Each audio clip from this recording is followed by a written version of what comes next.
In today's tips and tricks video, we demonstrate a time-saving method in STAR-CCM Plus that can be used to save hundreds of mouse clicks and possibly hours of time setting up individual boundary conditions where there are hundreds of similar individual boundaries to be named and conditioned.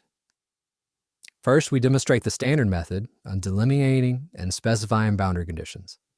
After importing a 3D CAD model, a CFD engineer would then use a geometric tool such as splitting the surfaces interactively by clicking on the surface and naming the new boundary, as we show here.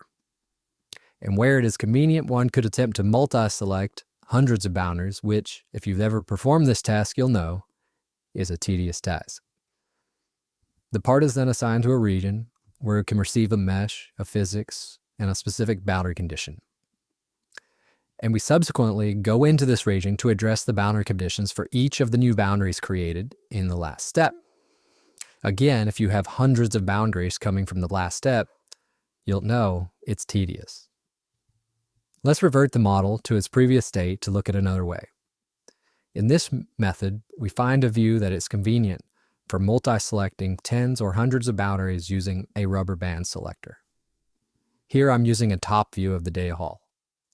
I then choose to split the boundaries as normal and use the rubber band selector in the top right, combined with holding Shift to continue to add boundaries until I've selected all of the boundaries I need.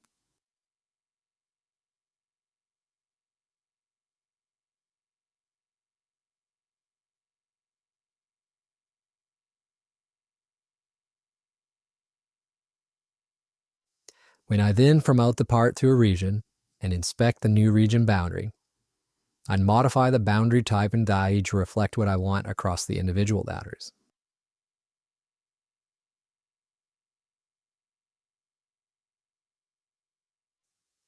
I then right-click the boundary and choose Split by Contiguous, which breaks up the single boundary into all of its many instances and applies the same boundary types and values that I prescribed just now to all of those new boundaries.